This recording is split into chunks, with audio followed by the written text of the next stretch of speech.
दुनिया में डर की कई परिभाषाएं हैं। कुछ डर हमें अंधेरे से लगता है, कुछ डर अनजान सायों से।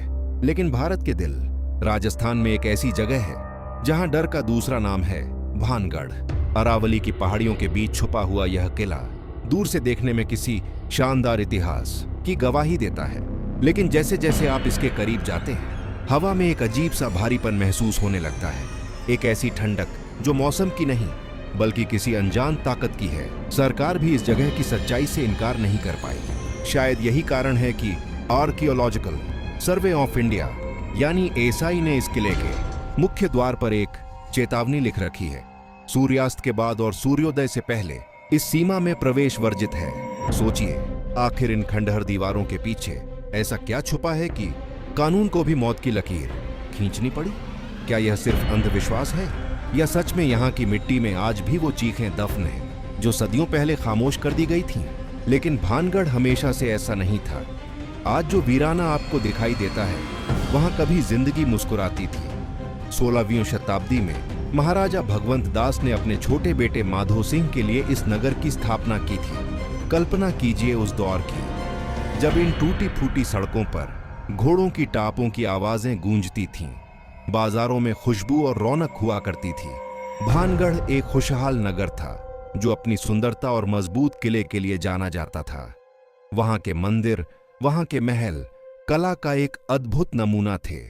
लोग कहते हैं कि उस समय भानगढ़ की शान देखने लायक थी।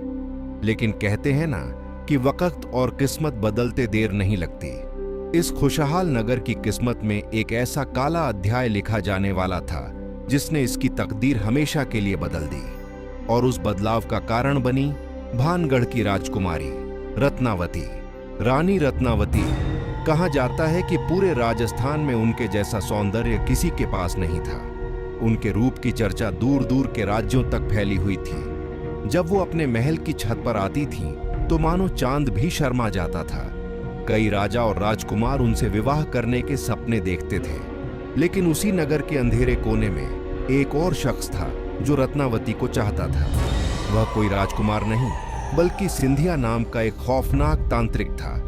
सिंधिया काले जादू और वशीकरण में माहिर था।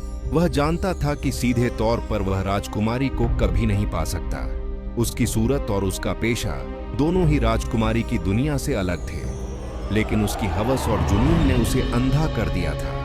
उसने ठान लिया था कि वह अपनी तंत्र विद्या का इस्तेमाल करके रत्नावती को हासिल करेगा, चाहे उसके लिए उसे किसी भी हद तक जाना पड़े। यही वो मोड़ था जहां से भानगढ़ के विनाश की कहानी शुरू हुई। एक दिन राजकुमारी की दासी बाजार में उनके लिए सुगंधित तेल इत्र लेने गई थी। तांत्रिक सिंधिया ने मौका देखा और उस तेल की शीशी पर अपना सबसे खतरनाक वशीकरण मंत्र फूंक दिया।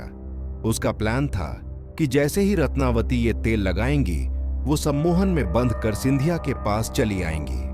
लेकिन नियति ने कुछ और ही लिखा था। राजकुमारी रत्नावती खुद भी तंत्र विद्या की थोड़ी समझ रखती थी।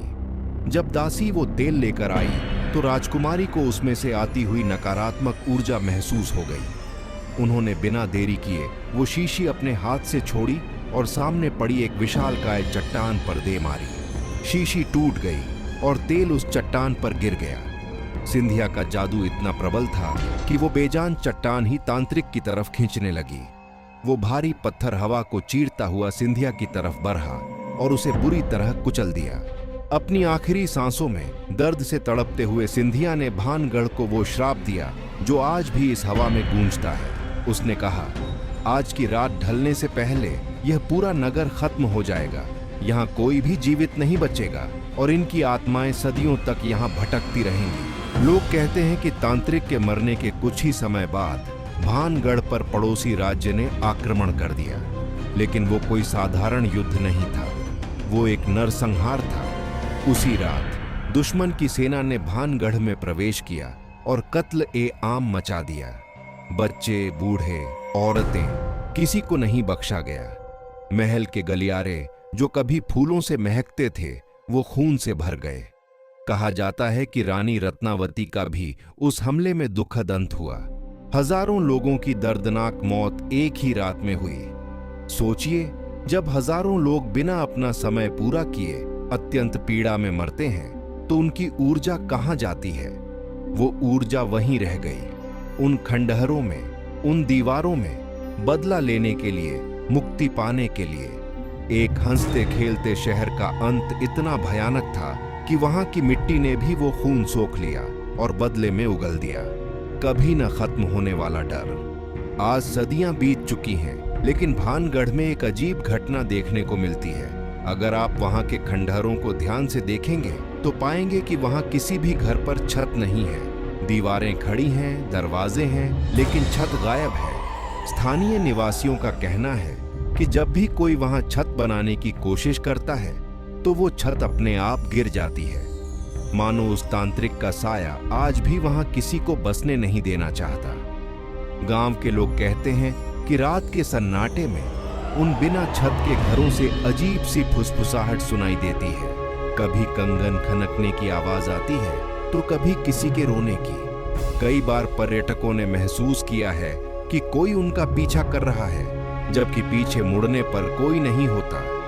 हवा में एक अजीब सी इत्र की खुशबू आती है और अगले ही पल सड़े हुए मांस की बदबू। क्या यह सिर्फ दिमाग का खेल है या सच में सिंधिया और रत्नावती की कहानी अभी खत्म नहीं हुई है? विज्ञान कहता है कि भूत प्रेत नहीं होते, लेकिन भानगढ़ एक ऐसा अपवाद है जहां विज्ञान के तर्क भी धुंधले पड़ जाते हैं। दिन के उजाले में यह जगह एक टूरिस्ट स्पॉट लगती है। लोग फोटो खिंचवाते हैं, हंसते हैं, लेकिन जैसे ही सूरज ढलने लगता है, पक्षी भी इस किले को छोड़कर चले जाते हैं। सन्नाटा चीखने लगता है। अंधेरा होते ही भानगढ़ फिर से उन्हीं आत्माओं का हो जाता है जिनका यह कभी हुआ करता था। अगर आप कभी भानगढ़ जाएं तो याद रखिएगा, वहां की खामोशी में एक शोर है, और अगर आपने ध्यान से सुनने की कोशिश की तो शायद आपको वो सुनाई दे जाए जो आप कभी सुनना नहीं चाहेंगे। भानगढ़ सिर्फ पत्थरों का ढेर नहीं, ये एक जिंदा कब्रिस्तान है, एक ऐसा रहस्य जो शायद कभी नहीं सुलझ पाएगा। सरकार की पाबंदी और चेतावनियों के बावजूद कुछ लोग ऐसे होते हैं जो रोमांच के लिए नियमों को तोड़ देते हैं, लेकिन भानगढ़ अपने नियम तोड़ने वालों को कभी माफ नहीं करता। स्थानीय लोगों और पुलिस रिकॉर्ड्स के मुताबिक कुछ साल पहले 3 लड़कों के एक ग्रुप ने शर्त लगाई कि वे भानगढ़ के किले में रात बिताएंगे। उनके पास टॉर्च थी, कैमरे थे और दिल में डर पर जीत पाने का जोश था। वो रात को किले के अंदर घुस तो गए, लेकिन सुबह जो हुआ उसने सबको दहला दिया। कहा जाता है कि जब वे लड़के सुबह वापस लौट रहे थे तो वे बेहद डरे हुए थे और बदहवास थे। जैसे ही उनकी गाड़ी भानगढ़ की सीमा से बाहर निकली, उनकी कार का एक भयानक एक्सीडेंट हुआ। गाड़ी के परखच्चे उड़ गए और तीनों की मौके पर ही दर्दनाक मौत हो गई। यह सिर्फ एक कहानी नहीं है, बल्कि ऐसी कई घटनाएं हैं। जो भी वहां से रात को लौटता है, या तो वो अपनी याददाश्त खो बैठता है या फिर किसी न किसी हादसे का शिकार हो जाता है। वहां के केयरटेकर भी बताते हैं कि रात के वक्त उन्हें अक्सर ऐसा महसूस होता है जैसे कोई उन्हें थप्पड़ मार रहा हो या अदृश्य ताकत उन्हें धक्का दे रही हो। ये घटनाएं चीख चीख कर गवाही देती हैं कि भानगढ़ की वो रात आज भी खत्म नहीं हुई है।